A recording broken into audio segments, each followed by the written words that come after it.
Let's start with the pronoun. हाँ जी, what is pronoun, क्या है प्रोनाउन? ध्यान से सुनना है आपको, आराम से चीजें बिल्कुल क्लियर होती चलेंगी। जहां मैं पूछूंगा वहां आप कमेंट करिएगा, ठीक है ना।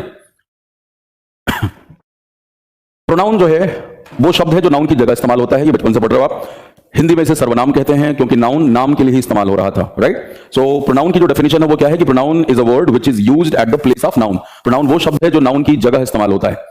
तो फिर सवाल ये मन में पैदा होता है कि यार नाउन में ऐसी क्या खामियां थी कि उसकी जगह पे हमें प्रोनाउन को लेके आना पड़ा, क्या कमियां हैं? तो कमियां कुछ नहीं है। नाउन के रेपिटेशन से बचने के लिए प्रोनाउन की को ढूंढा गया कि बार बार नाम का जिक्र न करना पड़े, ठीक है ना। अब जैसे मान लो आगे के Gautam Gambhir has been a excellent cricketer, फिर Gautam Gambhir has now become the MP from Delhi actually for the BJP. और उसके बाद फिर आप कहें कि जो है हमारे गौतम गंभीर साहब वो इंदौर में जलेबी और पोहा खाते हुए पाए गए। तो अभी बार बार गौतम गंभीर लिखने की जरूरत है नहीं। पहले सेंटेंस में गौतम गंभीर लिख दिया, उसके बाद आप जो है ही लगा करके हर एक सेंटेंस लिख सकते हैं, right. He is recently elected as a MP from Delhi. So वहां से आप क्या देख रहे हो कि भाई अब बार बार हमें गौतम गंभीर लिखने की जरूरत नहीं है। या he is also a professional commentator.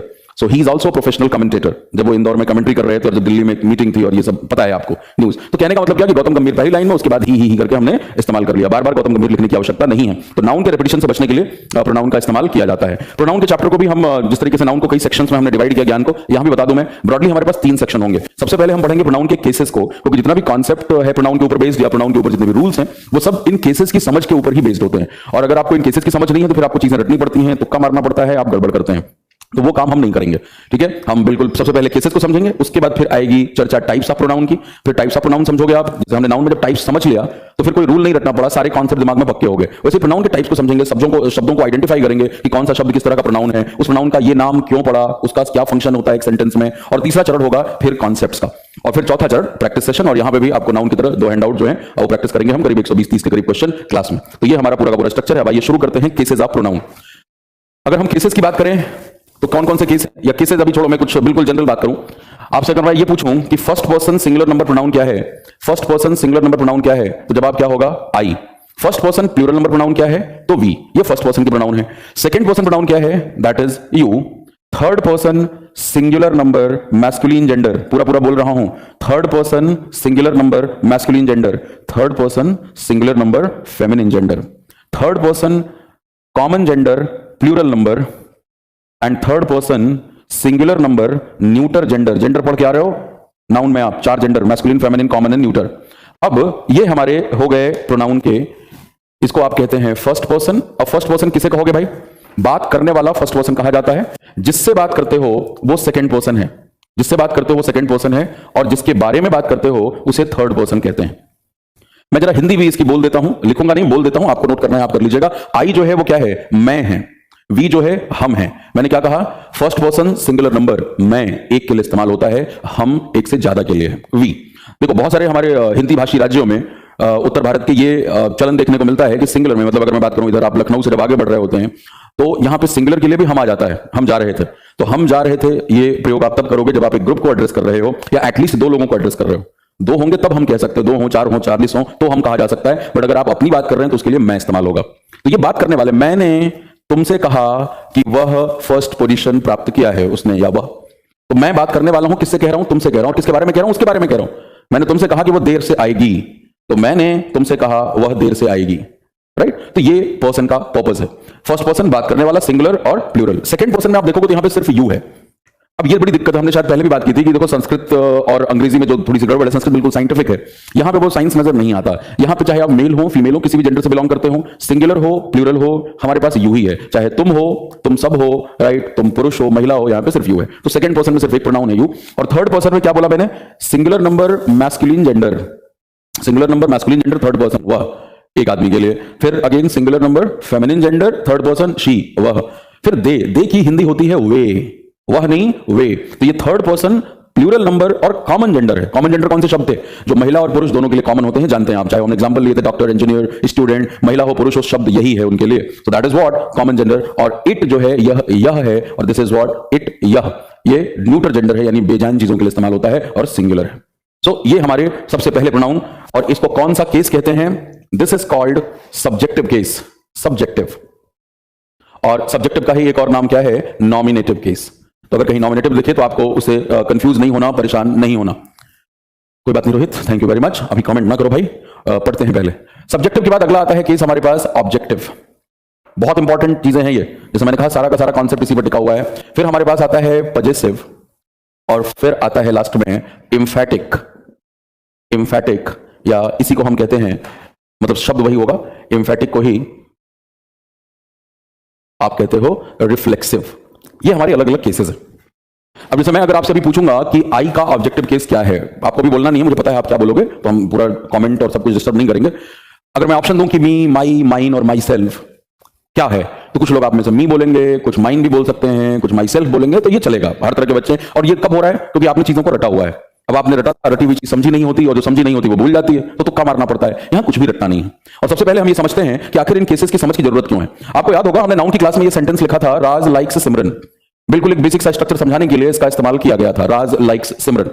अब यहां पे आप देखो तो राज नाम है, नेम नाउन, सिमरन भी क्या है, नेम है, नाउन है। हम यहां पे प्रोनाउन पढ़ रहे हैं, और अगर मैं कहूं राज और सिमरन को प्रोनाउन से रिप्लेस कर दो, तो राज कौन से प्रोनाउन से रिप्लेस किया जाएगा? ही, लाइक्स। और सिमरन किससे होगी? और मैं अपना एक्सपीरियंस बता दूं, जब मैं इधर ही लिखता हूं तो बड़ी भारी संख्या में लोग सिमरन के लिए यहां पे शी बोलते हैं, लेकिन सिमरन यहां पे शी नहीं होगी, सिमरन यहां पे हर होगी। लेकिन अगर मैंने सेंटेंस को चेंज कर दिया और सिमरन मैडम को इधर लेके आया मैं कि सिमरन लाइक्स राज, सिमरन लाइक्स राज, अब मैंने लिखा यहां पे तो सिमरन क्या है? फीमेल। अब यहां पे ये शी हो जाएगी, फेमिनिन जेंडर, शी लाइक्स, और राज साहब अब ही नहीं रहेंगे, अब वो बन जाएंगे हिम। ये बदलाव कैसे हो रहे हैं? ये बदलाव यहीं से हो रहे हैं। राज यहां पे सब्जेक्ट है और सिमरन यहां पे ऑब्जेक्ट है। जब हमने कहा कि प्रोनाउन वो शब्द हैं जो कि नाउन की जगह इस्तेमाल होते हैं, यानी नाउन का जो रोल होगा वो रोल प्रोनाउन भी निभाएगा।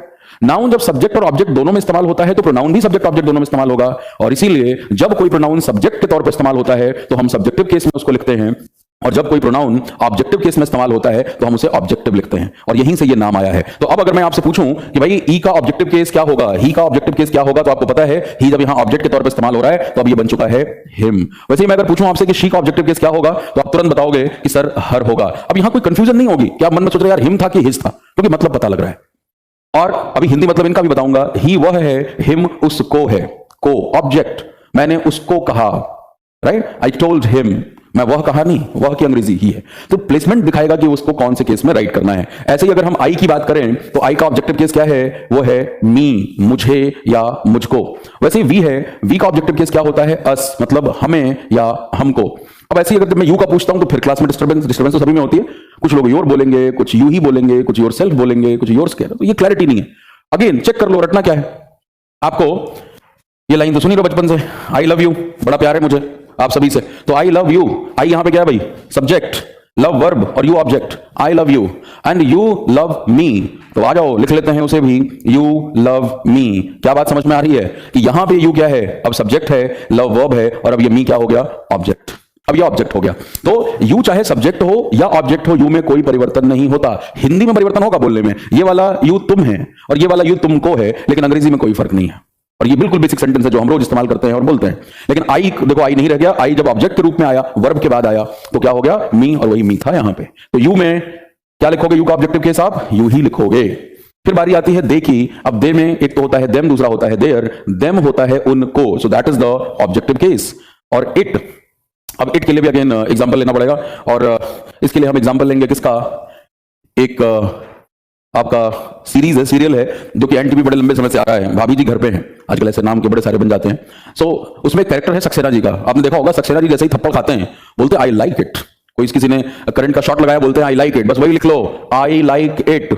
आई क्या है? सब्जेक्ट, लाइक क्या है? वर्ब, और इट क्या है यहाँ पे? ऑब्जेक्ट। और जब बचपन से ये पढ़ रहे हो आप, बारिश हो रही है, कल हो रही थी दिल्ली में, इट इज रेनिंग, तो यहां पे इट क्या है? सब्जेक्ट है। बात क्या निचोड़ निकला कि इट चाहे सब्जेक्ट हो या ऑब्जेक्ट हो, इट का इट ही रहता है, राइट? बस हिंदी अर्थ बदल जाएगा। मैं फिर से एक बार हिंदी अर्थ बोल देता हूं, ये मैं है, ये मुझे या मुझको, ये हम है, ये हमें या हमको, ये यू तुम है, ये तुमको, यह वह है, ये उसको, वह उसको फॉर फीमेल, दे है वे, और ये उनको, हिम सिंगुलर है तो उसको, देम है तो उनको, उन प्लूरल, और इट जो है यह, और यह, इस इट का क्या मतलब हो गया? इसको। यह ऑब्जेक्टिव केस है। तो ऑब्जेक्टिव को एक और नाम से आप जानते हैं और उसे कहा जाता है एक्यूजेटिव केस। ऐसा करो, पहले समझ लेना, अभी नोट मत करना, जब मैं नोट करने के लिए बोलूंगा तब कभी ध्यान पूरा स्क्रीन पर रखिएगा, क्योंकि ये चीजें पक्की हो गई तो जीवन भर के लिए पक्की हो जाएंगी और बहुत सारी दिक्कतें दूर होंगी आपकी सेंटेंस फॉर्मेशन में। चलो, अब शब्द आता है पजेसिव। तो भाई ये दोनों तो हमें क्लियर हो गए। हमें अब सभी को पता है कि जो पहले कॉलम में शब्द लिखे हैं इनका इस्तेमाल तभी होगा जब हमें किसी प्रोनाउन की आवश्यकता सेंटेंस में सब्जेक्ट के रूप में है, और जब हमें प्रोनाउन की आवश्यकता ऑब्जेक्ट के रूप में है तो हम इसमें से इस्तेमाल करेंगे। अब आप वो वाली अंग्रेजी नहीं बोलोगे। कौन सी अंग्रेजी? वो जो लाइनें हम बोलते हैं, me and my friend watched a movie together. Me and my friend watched a movie together है भाई साहब, वॉच्ड वर्ब है। वर्ब से पहले जो आता है वो सब्जेक्ट होता है, और सब्जेक्ट क्या है? मैं और मेरा भाई। मैंने और मेरे भाई ने कल एक फिल्म देखी। मैं या मैंने की अंग्रेजी मी नहीं होती, आई होती है। तो my friend and I watched a movie together, ये होगा। लेकिन कितना धुआंधार हम गलत बोलते हैं। Me and my friend, me and my father, me नहीं, आई इज मैं या मैंने, काम करने वाला सब्जेक्टिव। चलिए, तो ये तो दोनों क्लियर हो गया। बात है तीसरे कॉलम में। देखो, पजेसिव शब्द का मतलब क्या है? पजेस का मतलब होता है रखना। पजेस का मतलब होता है रखना। पजेसिव यानी जिससे किसी चीज के ऊपर आपकी मालकियत का एहसास हो कि वो चीज आपके पास है, आपके पोजीशन में है, आप उसे रखते हैं। That is the possessive case. और यहां पे क्या है कि आई के केस में आपके पास आता है माई और माइन। वी के केस में हमारे पास है आवर एंड आवर्स। यू के केस में है योर एंड योर्स। ही के केस में हमारे पास बस हिज है। शी के केस में हर भी है और हर्स भी है। उसके बाद दे के केस में हमारे पास देयर है और देयर्स है। और यहां पे इट में हमारे पास है इट्स। इसकी चर्चा मैंने पहले भी कर रखी है अपॉस्ट्रोफी के दौरान, राइट? तो ये हमारे केसेस हो गए पजेसिव। लेकिन यहां पे बड़ी समस्या है। समस्या ये कि भाई माई और माइन में क्या फर्क है, आवर और आवर्स में क्या फर्क है? चलो बात तो समझ आती है कि दोनों शब्द जो हैं वो किसी न किसी तरह की मालकियत का ही एहसास करा रहे हैं कि उस चीज के साथ आपका संबंध है। भाई माई जो हो गया ये मेरा हो गया, तो मैं कहूं दिस इज माई पेन, तो क्या हो गई हिंदी? यह मेरा पेन है। दिस इज आवर कंट्री, ये हमारा देश है। दिस इज योर हाउस, यह तुम्हारा घर है। दिस इज हर कार, यह उसकी कार है। तो हर जगह पे हम रिलेशनशिप बता रहे हैं, कोई प्रॉब्लम नहीं। बट डिफरेंस क्या है? और जब मैं डिफरेंस पूछूंगा तो एक सेंटेंस जो कि आप बचपन से सुन रहे हैं वो आप बोलेंगे कि सर हम ऐसे तो लिखते थे कि भाई this is my book, and second sentence this book is mine है। ये सेंटेंस बचपन से लिखा आपने। अब एक में माई का इस्तेमाल हो गया, दूसरे में माइन का इस्तेमाल हो गया, दो सेंटेंस। और एक सेंटेंस मैं अगर लिख दूं यहां पे कि mine is a comprehensive book. Comprehensive, mine is a comprehensive book. अच्छा, कॉम्प्रिहेंसिव की पूरी स्पेलिंग आपको स्क्रीन पर नजर नहीं आ रही है।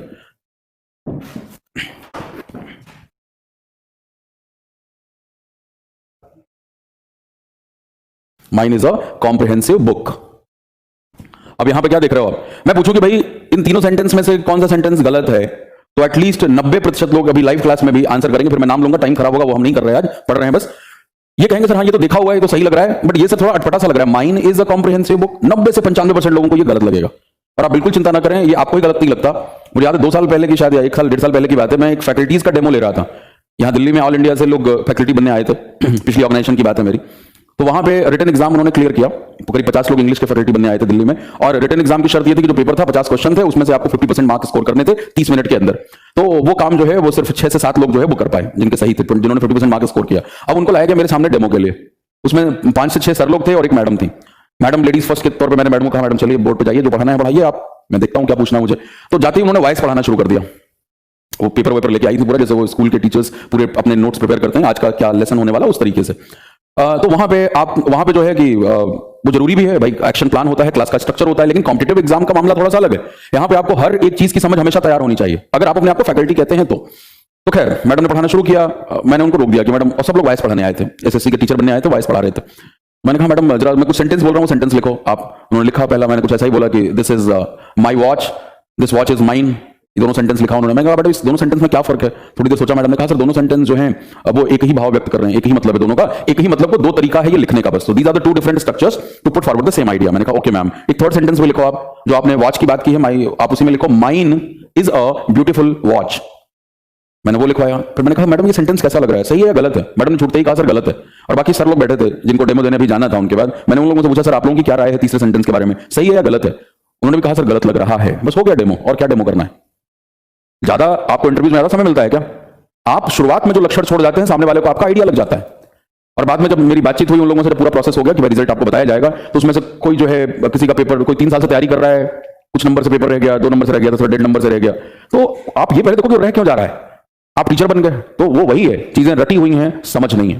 तो आपको बिल्कुल ऐसा नहीं करना है। मैं जिन लोगों को गलत सोच रहे थे उनको कह रहा हूं कि भाई ऐसी गड़बड़ियां है, क्लैरिटी नहीं है, आओ क्लियर करते हैं इसको। तीनों के तीनों सेंटेंसेस बिल्कुल करेक्ट हैं। फर्क क्या है? माई जो शब्द है पजेसिव तो है, आपको पता है बुक नाउन है, और जो नाउन के पहले आता है ये एडजेक्टिव होता है, तो ये आपका पजेसिव एडजेक्टिव है। माई प्रोनाउन नहीं है। दोबारा बोल रहा हूं, माई प्रोनाउन नहीं है। बचपन से रटा है कि माई प्रोनाउन होता है, नहीं है, पजेसिव एडजेक्टिव है। माइन प्रोनाउन है।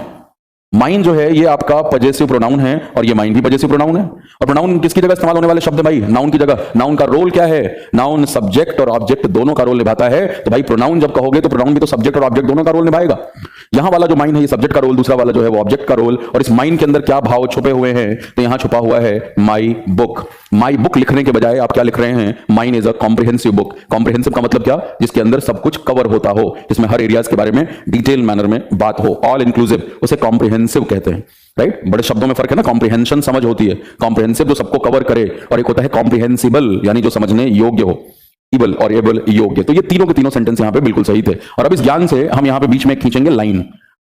और ये लाइन क्यों खींच रहे हैं? क्योंकि हमें करना है यहां पे डिवाइड। पजेसिव में जो इधर शब्द सारे लिखे हुए हैं ये सब के सब एडजेक्टिव हैं, और पजेसिव प्रोनाउन ये सारे शब्द जो है आपके ये पजेसिव प्रोनाउन है, ये पजेसिव प्रोनाउन है। तो इसीलिए अब आपको अगर मान लो इस तरह के सेंटेंसेस मिलते हैं कहीं पे एरर डिटेक्शन के लिए, इंप्रूवमेंट के लिए, तो आपको कोई दिक्कत नहीं होगी। मान लो कहा गया कि हर्ष इज अ ब्यूटीफुल कार, ठीक है? Hours is a great nation, hours is a great nation, right? ठीक है? तो ये दोनों के दोनों सेंटेंस के बारे में क्या विचार है आपका? Yours is a unique idea. तीन सेंटेंस, ये तीनों के तीनों सेंटेंस बिल्कुल ही करेक्ट है, बिल्कुल ही करेक्ट हैं। वर्ब से पहले आ रहे हैं तो सब्जेक्ट हैं। सब्जेक्ट बनता कौन है? सब्जेक्ट एडजेक्टिव नहीं बनता, प्रोनाउन बनता है। तीनों के तीनों जो हैं वो बिल्कुल सही हैं। इस हर्ष के अंदर क्या छुपा हुआ है? हर कार। Ours is a great nation के अंदर क्या छुपा हुआ है? Our nation. भाई प्रोनाउन वही है ना कि नाउन की जगह कम से कम में काम चल जाए, पूरा बड़ा बड़ा ना लिखना पड़े। आवर्स नेशन, आवर नेशन की जगह पे आवर्स लिख दिया, काम बन गया, क्योंकि नेशन का जिक्र हुआ है वो पता लग रहा है। Yours is a unique idea, इस योर्स में क्या छुपा हुआ है? Your idea. तो आप कहो your idea is a unique idea, your idea is a unique idea. तुम्हारा विचार एक यूनिक विचार है। तो भाई बार बार आइडिया का इस्तेमाल हो रहा है, एक ही बार करो ना। प्रोनाउन इसलिए ढूंढ रहा है तो चुपचाप योर्स कर लो, योर्स के अंदर वो भाव छुपे हुए हैं, ठीक है? आपको इनमें कंफ्यूजन क्यों होती थी? कुछ सोचा? कारण क्या है? कारण ये है कि बचपन से लेकर के जो सेंटेंसेस आपने देखे, आपने उन प्रोनाउन को बस ऑब्जेक्ट वाले यानी सेंटेंस के लास्ट वाले पोजीशन में ही देखा है, वर्ब के बाद देखा है आपने। कैसे? This is her car, this car is hers, बस हर्स को लास्ट में लगा दिया, दिस कार इज हर्स। वैसे ही दिस बुक इज आवर्स, और यहां पे this is your idea, this idea is yours. लेकिन उसी योर्स को उठा करके इधर सब्जेक्ट कभी नहीं बनाया, तो इसीलिए चीजें अटपटी लगती हैं। तो ऐसा नहीं कि जो हमें अटपटी लगती हैं वो गलत होती हैं। आप देखिए नॉर्मल इस्तेमाल कैसे हम करते हैं इनका। अब सपोज आप जो हैं किसी मॉल में हैं और आपने पार्किंग लॉट में अपनी गाड़ी खड़ी करी है, और सारा मॉल का काम निपटा करके फिल्म देखने के बाद, खरीदारी करने के बाद आप वापस आ रहे हैं, और जब पार्किंग में आपने पहुंचे तो आपने अपने दोस्त से कहा कि this is my car, where is yours? This is my car, यह मेरी कार है, वेयर इज योर्स? उस योर्स में अपॉस्ट्रोफी नहीं है। कुछ महालल्लू लाल लोग योर्स में अपॉस्ट्रोफी लिखते हैं। भैया योर चुपचाप खुद ही पजेसिव है, वो अपॉस्ट्रोफी का काम पजेसिव बताना होता है, इसमें पजेसिव का सेंस नहीं है। राम्स टेंपल, राम का टेंपल, तो वहां पे लगाओगे आप। यहां पे योर्स तो खुद ही पजेसिव, इधर अपॉस्ट्रोफी की जरूरत नहीं है। योर्स आपका प्रोनाउन है, और वहां पे किसी अपॉस्ट्रोफी के साइन की कोई जरूरत नहीं है। जब उसने कहा this is my car, comma where is yours, तो उस योर्स के अंदर क्या छुपा हुआ है? Where is your car. ये कहने के बजाय कि योर कार, उसने क्या कहा? Where is yours. तो उस योर्स में योर कार निहित है। तो योर और योर्स में खूब परेशान किया जाता है। होश में पढ़िएगा सेंटेंसेस, ध्यान से देखिएगा। योर एडजेक्टिव हैं, और जो एडजेक्टिव होते हैं उनके तुरंत बाद नाउन आता है। योर एडजेक्टिव है तुरंत नाउन आएगा, आवर एडजेक्टिव है तुरंत नेशन आएगा, नाउन। हर एडजेक्टिव है तुरंत आएगा कार आपका। लेकिन हर्ष जो है वो क्या है? वो प्रोनाउन है। बात क्लियर हो गई सभी को? Everything is okay? अब देखो यहां पे एक समस्या ये पैदा होगी कि सर ये हिज और ये इट्स बेचारे अकेले रह गए।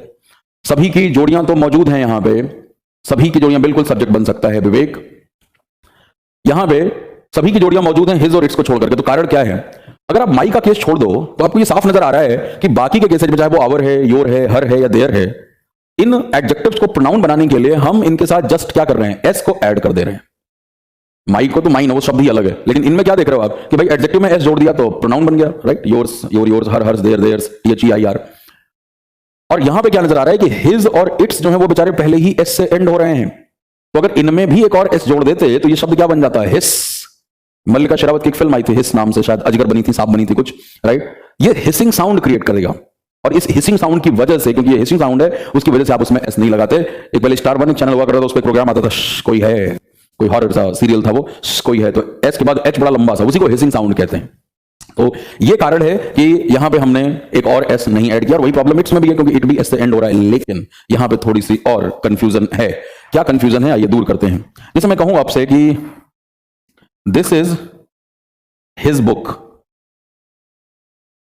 दूसरा, this book is his, this is his book, this book is his and his is a decent book. अब जब मैं यहां पे पूछता हूं कि तीनों में से कौन सा सेंटेंस करेक्ट है, तो जो बच्चों ने पकड़ लिया होता है ट्रेंड वो तो सही बता लेते हैं, लेकिन फिर भी 80% लोगों का जवाब ये होता है कि सर पहला तो सही है, दिस इज हिज बुक, तो बचपन से देख रहे हैं, यह उसकी किताब है। बुक नाउन, हिज क्या हो गया, पजेसिव एडजेक्टिव। लेकिन नीचे के दोनों सेंटेंस लोगों को नागवार लगते हैं, मतलब गले के नीचे उतरते नहीं है। This is his, this book is his, and ये तो बिल्कुल ही काटने दौड़ता है, हिज इज, ये कौन सी अंग्रेजी है। तो वही बात, if something feels awkward to you that does not mean thing is wrong।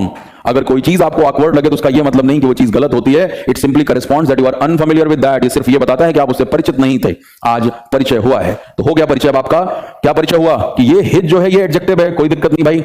ये वाला जो हिज है ये प्रोनाउन है, और ये प्रोनाउन कौन सा रोल निभा रहा है, ऑब्जेक्ट का, वही वाला, this book is hers, right, तो वो वाला रोल। और यहां पे ये जो हिज है ये अगेन प्रोनाउन है, पजेसिव प्रोनाउन मतलब, और कौन सा रोल निभा रहा है, सब्जेक्ट का। तो बात क्या समझ में आई कि हिज का इस्तेमाल चाहे हम एडजेक्टिव के तौर पे करें या प्रोनाउन के तौर पे करें, हिज हिज ही होता है। तो इधर भी हिज लिख सकते हो। और his is a decent book में हिज के नीचे क्या, हिज में क्या छुपा हुआ है, हिज बुक। ये कहने के बजाय आपने हिज इज कह दिया तो उस पढ़ने वाला समझ लेगा कि ये हिज बुक की ही तरफ इशारा है। ठीक है, तो यानी हिज का इस्तेमाल चाहे हम प्रोनाउन के तौर पे करें या एडजेक्टिव के तौर पे, हिज हिज ही होता है।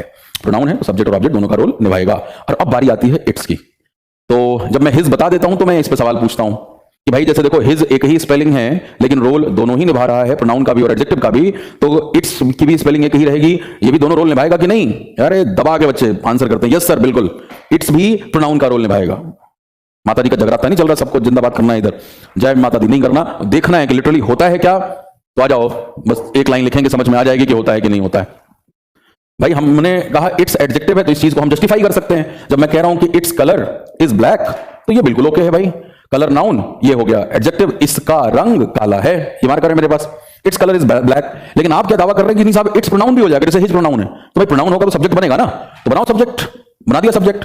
सब्जेक्ट के बाद क्या आता है, वर्ब आता है, लगा दो वर्ब। कभी ऐसी अंग्रेजी देखिए कहीं, इट्स इज नहीं, क्योंकि आपको पता है अभी पिछले नाउन में अपोस्ट्रोफी पढ़ के आ रहे हैं कि जब हम ये लिखते हैं तो इसका मतलब इट इज होता है।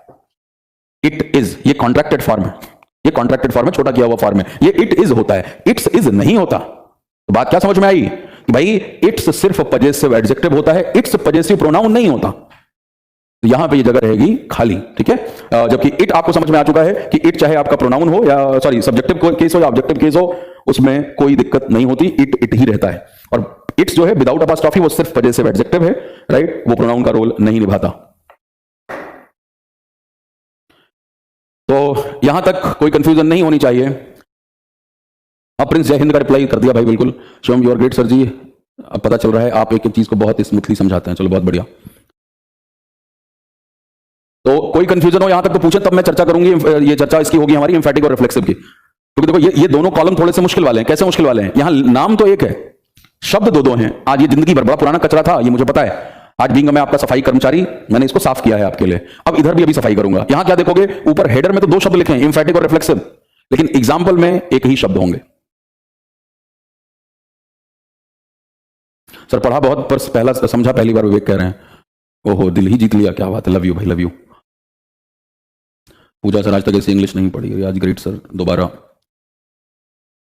अंजलि सर बहुत अच्छे से समझ आ गया। देखो ये काम अब करेंगे हम ना, बातचीत बीच में नहीं करेंगे, जहां मुझे पूछना होगा मैं ही पूछूंगा, क्योंकि उसमें तारतम्य खराब होता है। सर आप मेरे लिए फरिश्ते रहो, मैंने इंग्लिश की वजह से 2 साल पहले सीजीएल छोड़ दिया था, लेकिन अब चलो रोहित बहुत अच्छा लगता है। रोहित का ये कमेंट, अब मोटिवेशन आ रहा है। बालकिशोर, बलवीर, बबलेश बहुत बढ़िया। मोहित आपने लगाई हुई है क्लासेस। धीरेश राज में सर मैं क्लियर मिस नहीं करता class, okay all clear sir. Pallavi sir it का केस अब जाकर क्लियर हुआ है, बहुत बढ़िया। चलिए जी, वंदना, ऋषिका, बबलेश, पूनम, चलो अभी आप में से कुछ लोग यहाँ पे और भी पूछ रहे हैं। मैंने अभी प्रोनाउन के बारे में पूछा था, लेकिन 2-4 कमेंट आए हुए हैं वोकैब बैच के लिए, कॉम्प्रहेंशन बैच के लिए कुछ लोग पूछ रहे हैं। तो देखो दिसंबर में अगर आपने टेलीग्राम चैनल को सब्सक्राइब कर लिया है, तो मैंने मॉर्निंग में इसीलिए एक मैसेज वहां पे छोड़ दिया था, क्योंकि अलग अलग जगह से बच्चे पूछते रहते हैं, कोई फेसबुक पे पूछ रहा है। तो टेलीग्राम चैनल सूचना देने का सबसे बेहतर माध्यम है। अगर आपने ज्वाइन नहीं किया है तो टेलीग्राम को डाउनलोड करिए, सर्च में जाकर के English expo with Satyendra Tiwari search करिएगा। वहां पे आई थिंक 6000 से ज्यादा सब्सक्राइबर हैं अभी, तो आप भी सब्सक्राइब कर लेंगे, उसको ज्वाइन कर लीजिएगा। नीचे आएगा ज्वाइन कर लोगे तो सारी सूचना मिलेगी। तो दिसंबर में 3 बैचेज आने वाले हैं। एक आपका वोकैबुलरी है, सबसे पहले वो आएगा, आई थिंक एक दिन में पोस्टर आपको मिल जाएगा। वो 4 तारीख से 3 तारीख से एडमिशन उसके शुरू होंगे। 6 से बैच आएगा, उसके बाद आएगा कॉम्प्रहेंशन, उसके बाद प्रैक्टिस बैच आएगा। क्योंकि अब वो बच्चा जो पिछले 1 साल से मुझसे पढ़ रहा है, पहला बैच अक्टूबर महीने में आया था पिछले साल के मेरे करियर बिल पे, तो अब उन बच्चों को प्रैक्टिस का है, क्योंकि अगला पूरा साल तो प्रैक्टिस बैच की बहुत समय से डिमांड है, वो मैं पूरा नहीं कर पा रहा था, तो वो बैच लेके आऊंगा और फिर कॉम्प्रिहेंशन बैच। तो ये तीनों बैच लाइंड अप हैं दिसंबर के लिए, तो अब उसके लिए दोबारा मत पूछेगा, बाकी सूचना आपको मिल जाएगी। फेसबुक पेज पे भी है, कल भी आपने देखा होगा मैंने फेसबुक पेज और फेसबुक ग्रुप पे भी कुछ ज्ञान की बातें वहां पे शेयर की थी, right. Verb, regular irregular verb, right, syntax और ग्रामर में क्या फर्क है, तो वो चलता रहेगा, वो टेलीग्राम पे भी चलेगा, इधर भी चलेगा। तो देखो क्लास में तो पढ़ ही रहे हो, बाकी भी जो सोर्सेस है वहां पे भी ज्ञान गंगा प्रवाहित होती रहेगी, वो सारी ज्ञान गंगाएं आपके लिए ही हैं। आप कहां कहां कंफ्यूज होते हैं उसका मुझे पता है, इसलिए मैंने आज आपसे बीच में पूछा नहीं, इतना पढ़ाते इतने सालों से, पता है कि बच्चा कहां कंफ्यूज होता है, तो वो चीज मैं बिल्कुल टच करूंगा, वो आपको भी पता लग गया है कि भाई पढ़ाने के बाद कहीं पे कोई कंफ्यूजन का स्कोप नहीं रहेगा। चलिए एक बार मैं दो लोगों ने मैंने कमेंट देखा कि सर एक बार और रिपीट कर दीजिए, बाकी कोई कमेंट नहीं था, सबको समझ आया, लेकिन मैं फिर भी एक बार रिपीट कर देता हूं, 1 मिनट लगेगा। Thank you very much. Deshraj Shri Bablesh, सुनिए ध्यान से। हाँ जी, आज हमने केसेस की शुरुआत की, सब्जेक्टिव केस। हमें समझ में आया कि कोई भी प्रोनाउन जब सेंटेंस में सब्जेक्ट का काम करेगा, सब्जेक्ट कहां काम करता है भाई, वर्ब से पहले आता है, कर्ता जिसे कहते हैं, तो हम इन्हीं को लगाएंगे। हमारी बोलचाल की एक बहुत कॉमन गलती को भी हमने देखा, हम ये कहते हैं me and my brother, me and my father, ये गलत है। बोलचाल में चल जाएगा, क्योंकि बोलचाल की आदत हमारी खराब है, इसलिए लिखने में भी हम गड़बड़ कर देते हैं। वहां होगा माय फादर एंड आई, मेरे पिता और मैं सब्जेक्ट है वर्ब से पहले। दूसरा है ऑब्जेक्टिव केस, यानी वर्ब के बाद अगर प्रोनाउन की आवश्यकता है या प्रेपोजिशन के बाद आवश्यकता है, क्योंकि वर्ब के बाद जो आता है उसे वर्ब का ऑब्जेक्ट कहते हैं, प्रेपोजिशन के बाद जो आता है उसे प्रेपोजिशन का ऑब्जेक्ट कहते हैं। और कोई भी प्रोनाउन अगर वर्ब का ऑब्जेक्ट हो या प्रेपोजिशन का ऑब्जेक्ट हो, तो दोनों ही हालात में आप ऑब्जेक्टिव केस लगाएंगे। तीसरी बात थी पजेसिव की, बहुत ज्यादा कंफ्यूजिंग, लेकिन आज वो दूर हो गई। यहां पे 2 कॉलम हमने बना लिए कि ये सब के सब पजेसिव एडजेक्टिव हैं, तो भाई एडजेक्टिव होंगे तो इनके तुरंत बाद नाउन आता है। My house, our country, your book, right, his car, her watch, their houses, its colour, इनके तुरंत बाद क्या आएगा, और इनसे खूब एरर पूछा जाता है, इनके तुरंत बाद नाउन आएगा। लेकिन माइन कार नहीं कहा जा सकता, योर्स हाउस नहीं कहा जा सकता, क्योंकि ये प्रोनाउन है। प्रोनाउन सब्जेक्ट का काम करेंगे, इनके बाद वर्ब आएगा।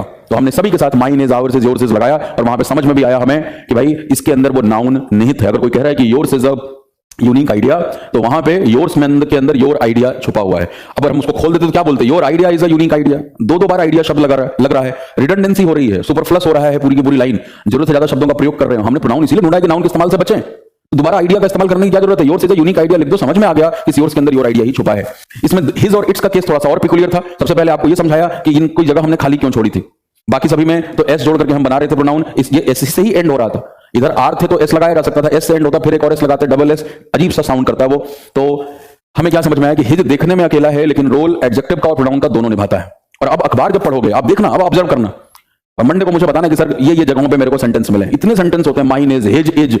आप अगर हिज इज सुनते तो आप अभी तक परेशान होते थे, कहते ये कौन सी अंग्रेजी है यार, हिज इज, ही इज तो समझ में आता है। अब नहीं परेशान होगे, और आपकी परेशानी का ध्यान पहली क्लास से रख रहा हूं कि लंबे लंबे सेंटेंस ये बच्चा जब अखबार में पढ़ता है इसको समझ नहीं आता। ये तो राज लाइक सिमरन ही बचपन से पढ़ रहा है, इसी टाइप का सेंटेंस छोटा सा कि बच्चा सब्जेक्ट वर्ब ऑब्जेक्ट, जब इसको लंबा सेंटेंस मिलता है ये धाराशायी हो जाता है। आपकी चिंता हमेशा से रही है, तो वो कंफ्यूजन जहां जहां है उसी को हम दूर कर रहे हैं कि अंग्रेजी आपकी जिंदगी में उतरे। इसको एक विषय के तौर पे मत ले लो कि नहीं बड़ा मुश्किल है, ये भाषा है यार। से हिंदी बोलते हो क्योंकि उसकी बोलचाल की भाषा समझ आती है, या जो भी आपकी अपनी राज्य की भाषा होगी, देश भर से बच्चे इन बैचेस में होते हैं, आप अपनी बोली में, भाषा में निपुण होते हैं, क्योंकि उसका प्रयोग रोज हो रहा है। अंग्रेजी का प्रयोग हो नहीं पाता, क्यों नहीं हो पाता, क्योंकि सब रुकावटें थी। हमें तो एक सेंटेंस नहीं समझ आता था अभी तक, क्यों, क्योंकि हम कहते थे वाक्यों के समूह को सेंटेंस कहते हैं। ये नहीं पता होता कि भैया शब्द और वाक्य के बीच में फ्रेज भी था, क्लॉज भी था, कब वो नाउन है कब एडजेक्टिव। आप एक्सपर्ट हो, आप कोई दिक्कत नहीं है, तो इसके बाद और एक्सपर्ट हो जाओगे। अब इन तरह के सेंटेंसेस में कहीं दिक्कत नहीं होगी कि his is, theirs is, yours is, इसमें कोई भी प्रॉब्लम नहीं है, ये बिल्कुल सही है। और मैंने कहा कॉपी नहीं करना कि हिज अकेला था, दोनों रोल निभाता है, तो इट्स भी दोनों रोल निभाएगा। कोई चीज रटो मत, प्रूफ कर लो, प्रूफ कर लिया हमने, नहीं हो सकता भाई। इट्स नहीं बनता है सेंटेंस का सब्जेक्ट, नहीं बनता है तो इसका मतलब प्रोनाउन नहीं हो सकता। सिर्फ इट सब्जेक्ट बनेगा और वही इट ऑब्जेक्ट भी बनेगा। इट्स पजेसिव एडजेक्टिव होगा, पजेसिव प्रोनाउन इट में होता ही नहीं, राइट। और अब बारी है एम्फैटिक और रिफ्लेक्सिव की।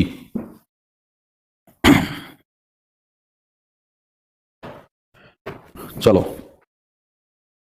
आई का क्या बन जाएगा, माई सेल्फ। वी का क्या बन जाएगा, our self.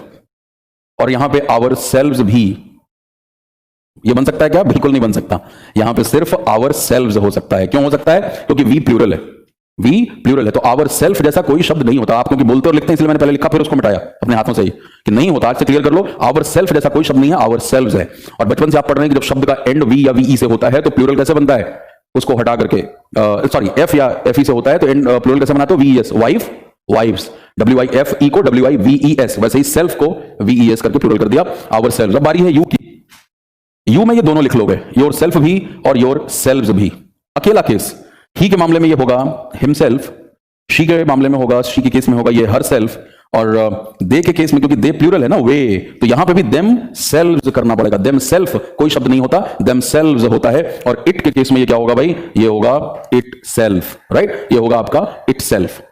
So myself, ourself, themself, ourself, themself, itself, ये होने वाले हैं यहां पे केसेस। और ये क्यों दो है, ये बात भी आपको समझ में आती है। क्यों आती है? क्योंकि भाई हमने समझा कि यू सिंगुलर भी है और यू प्लूरल भी है, यानी इसी यू का इस्तेमाल हम एक व्यक्ति के लिए भी करते हैं, इसी का इस्तेमाल हम एक से ज्यादा के लिए भी करते हैं, तुम सबके लिए भी यू ही है। तो जब आप किसी सेंटेंस में यू का इस्तेमाल एक व्यक्ति के लिए करोगे तो आप योरसेल्फ लगा लोगे, लेकिन जब उसी यू का इस्तेमाल आप एक ग्रुप को एड्रेस करने के लिए कर रहे हैं तो आप क्या लगाओगे, योरसेल्व्स। लेकिन बाकी में एक ही शब्द है, मैंने वही कहा था, यही दो अलग बात हो जाती है इन दो कॉलम की। यहां पे हेडिंग एक थी, शब्द दो थे, यहां हेडिंग दो है, शब्द एक है। तो हमें सबसे पहले यह समझना होगा कि इन शब्दों का क्या मतलब है, क्योंकि हम रट नहीं रहे हैं, सब समझते हैं, सभी के नाम समझे क्यों रखे गए हैं। इसका भी नाम समझ लो, इम्फेटिक। एक शब्द से आप परिचित हैं भली भांति, इम्फेसिस। इम्फेसिस क्या होता है, जोर, और एम्फेसाइज जोर डालना, और इम्फेटिक जोर डालने वाला। तो इम्फेसिस नाउन, एम्फेसाइज वर्ब, और इम्फेटिक एडजेक्टिव। शब्द की बात कर रहा हूं मैं, ये ग्रामेटिकल प्रोफाइल। तो हम इम्फेटिक प्रोनाउन बोलते हैं, यानी ऐसा प्रोनाउन जो कि जोर डालने के लिए इस्तेमाल हो। तो ये सारे प्रोनाउन जोर डालने के लिए भी इस्तेमाल होते हैं। और रिफ्लेक्सिव शब्द है, इसका क्या मतलब है, ये बना है भाई रिफ्लेक्ट से, इसीलिए कुछ किताबों में आपको रिफ्लेक्टिव भी मिल सकता है। रिफ्लेक्ट यानी ये रिफ्लेक्ट करता है काम करने वाले पे ही। तो अब हम समझेंगे क्या कि कब आप इनको कहोगे रिफ्लेक्सिव और कब आप कहोगे इनको इम्फेटिक। जैसे हम शुरू से बात कर रहे हैं कि grammar is all about two things, placement of words and selection of word. वही मामला यहां पे भी है। शब्द की प्लेसमेंट चेंज करोगे, जगह बदलोगे, तो उसका नाम और रोल बदल जाता है। आओ देखते हैं कैसे बदलेगा, कहां जगह बनाई जाए। चलिए यहीं पे लिख देता हूं, नजर आ रहा है बिल्कुल। अब मैं कहूं अगर कि I myself drive this car, I myself drive this car. Second one, I hurt myself while playing the match. And third sentence is, I drive this car myself. पहला, दूसरा और ये तीसरा sentence, तीनों में मैंने एक शब्द को कॉमन रखा है और वो क्या है, माई सेल्फ। लेकिन आप ये देख रहे हैं कि तीनों में माई सेल्फ की जो पोजीशनिंग है सेंटेंस में ना, वो अलग अलग है, वो अलग अलग है, राइट। पहला और तीसरा जो है ये इम्फेटिक है, ये जोर डालने के लिए इस्तेमाल हुआ, क्योंकि इसका हिंदी अर्थ क्या हुआ, I myself drive this car, मैं ये कार खुद चलाता हूं। I myself drive this car, मैं ये कार खुद चलाता हूं, ये खुद के लिए, आई माई सेल्फ। और यहां पे पोजीशनिंग क्या देख रहे हो कि जो सेल्फ वाला शब्द है वो सब्जेक्ट के तुरंत बाद आ गया, सब्जेक्ट के तुरंत बाद आता, he himself is responsible for this fraud, वो खुद जिम्मेदार है इस फ्रॉड के लिए, राइट। सो ये आपका हो गया क्या, जोर डालना, एम्फेटिक। फिर आप लास्ट केस देख रहे हैं, I drive this car my self, ये भी दूसरा तरीका है एम्फेसाइज करने का ही। आप सेंटेंस का एंड जो है वो सेल्फ वाले शब्द के साथ कर रहे हो। तो I drive this car my self, इसका भी मतलब वही हुआ कि मैं ये कार खुद चलाता हूं। लेकिन दूसरे सेंटेंस में क्या नजर आ रहा है, सेकंड सेंटेंस में आपको नजर ये आ रहा है कि अब ये जो माई सेल्फ शब्द है ये सब्जेक्ट के तुरंत बाद नहीं आ रहा, ये आ रहा है वर्ब के बाद, और जो डूअर है यानी काम करने वाला है उसी के ऊपर रिफ्लेक्ट कर रहा है। कैसे? सेंटेंस था, I hurt myself while playing the match, match खेलने के दौरान मैंने अपने आप को चोट लगा लिया। मैच कौन खेल रहा था, मैं, चोट किसे लगी, मुझे ही, यानी मेरा ही एक्शन मेरे ऊपर रिफ्लेक्ट कर गया, तब इसे क्या कहते हैं, रिफ्लेक्सिव। तो सबसे पहले तो पहचान समझ आ गई हमें कि अगर सब्जेक्ट के तुरंत बाद ये सेल्फ वाले शब्द आ रहे हैं, जोर डालने की फीलिंग आपको नजर आ रही है, तो वो क्या हो जाएंगे, वो एम्फेटिक हो जाएंगे। और जब रिफ्लेक्सिव होंगे तो ये हमेशा वर्ब के बाद आते हैं। क्यों आते हैं? क्योंकि रिफ्लेक्सिव का जो फॉर्मूला है वो बहुत ही सिंपल सा है। जगह कहां बनी है, यहां पे बनी हुई है, चलिए मैं थोड़ी सी जगह यहां बता देता हूं।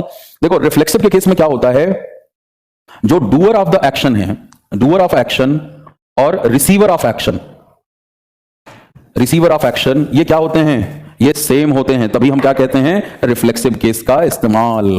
क्या बोला मैंने, डूअर ऑफ एक्शन यानी काम करने वाला और काम के प्रभाव को रिसीव करने वाला दोनों एक ही होता है।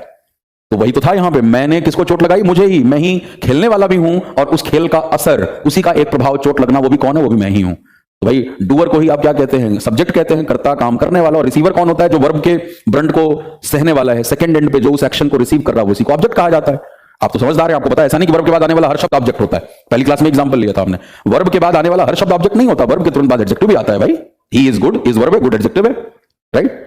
ही प्लेड वेल, वहां वेल एडवर्ब है, प्ले के बाद आया है। But he played football, football जो है वो ऑब्जेक्ट है, क्योंकि फुटबॉल जो है वो एक्शन को रिसीव करता है, उसको किक मारते हो आप, तो जो एक्शन को रिसीव करता है उसे ऑब्जेक्ट कहते हैं। इसीलिए किताबों में आपको यह भी पढ़ने को मिल सकता है कि reflexive pronoun is nothing but the object of the verb.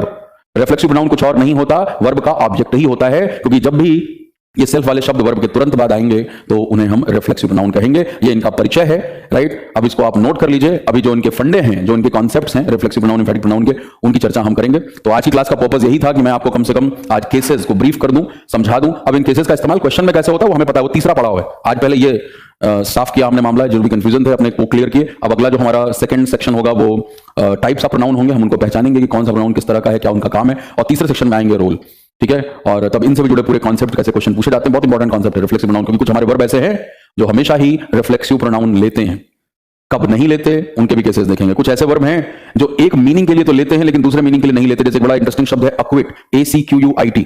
अब अक्विट का मतलब आपको पता है क्या होता है? किसी को क्षमा कर देना, माफ कर देना, राइट। लेकिन क्या यही शब्द है? क्या नहीं, मैंने कुछ और शब्द सोच लिया, वो सब सोचा कुछ और, बोला कुछ और आपके लिए। हाँ, रिकंसाइल शब्द आता है, उसके साथ एक मतलब में आप लगाते हैं। तो सारे केसेस डिटेल में करेंगे, ऐसे हवा हवा में बात करने का कोई पॉइंट नहीं है। तो एक ही वर्ब के अलग अलग जो मतलब है, दे शुड। हाँ, एम्फैटिक के बारे में एक बार फिर से बताइए सर। एम्फैटिक जोड़ डालना है भाई, I myself, she herself, they themselves are, she herself is, she herself was. तो सब्जेक्ट के तुरंत बाद आएगा तो एम्फैटिक, और वर्ब के बाद आएगा तो, वर्ब के तुरंत बाद आएगा तो रिफ्लेक्सिव, और सेंटेंस के बिल्कुल लास्ट में आएगा तो भी एम्फैटिक। तो इसीलिए पहला और तीसरा एम्फैटिक है, दूसरा रिफ्लेक्सिव है। तो इनके सारे जो कॉन्सेप्ट्स हैं, उन कॉन्सेप्ट्स में जो एक्सेप्शन है वो सब देखेंगे हम तीसरे पड़ाव में। आज हमने पहचान लिया यहाँ पे वोकैबुलरी कॉम्प्रिहेंशन का बैच कंबाइन बैच है या सेपरेट बैच? सेपरेट होता है आरके जी, ये दोनों बैच सेपरेट होते हैं और दोनों के अंदर जो कंटेंट है वो मतलब करीब 60 घंटे के आसपास होता है। 60 आवर्स वोकैब का बैच भी है और 60 आवर्स के करीब, अब थोड़े बहुत ऊपर नीचे प्लस माइनस 4-5 घंटे हो सकते हैं। वो ऐसा तो होता नहीं कि कोई प्रोडक्ट बेच रहा हूं, आप लोगों के ऊपर डिपेंड करता है कि कितने आप बेहतर तरीके से कर रहे हैं। तो जब लगभग 60 घंटे के आसपास के ये दोनों बैचेस हैं, राइट। और उसमें आप कॉम्प्रिहेंशन के अंदर भी बताऊंगा डिटेल, वैसे बैच आएगा ही। और एक बात और भी कि इन सारे बैचेस की जो फीस होती है वो आपकी इस वाले बैच से कम होती है। तो इन सारे बैचेस को आप 799 में ही बाई करेंगे, यानी जो प्रैक्टिस बैच है मेरा उसकी भी फीस इतनी होने वाली है, वो कैब भी इतनी होगी और कॉम्प्रिहेंशन भी इतनी होगी। तो इनमें बहुत सारे क्वेश्चन, पैराजम्बल्स के कम से कम 250 से ज्यादा क्वेश्चन आप कॉम्प्रिहेंशन बैच में ही सॉल्व करते हैं, सीजीएल लेवल से लेकर के कैट लेवल तक का। तो बिल्कुल इसमें बहुत सारे हैंडआउट, 6-6, 7-7 हैंडआउट्स, और पैराजम्बल के, फिर ऐसे क्लोज टेस्ट के, फिर आरसी का पूरा ज्ञान, राइट, बहुत डिटेल में। आरसी आप यहां पे भी करोगे, आप क्लोज टेस्ट इस बैच में ऐसे है, बच्चों को लगता है कॉम्प्रिहेंशन चेक किया जाता है।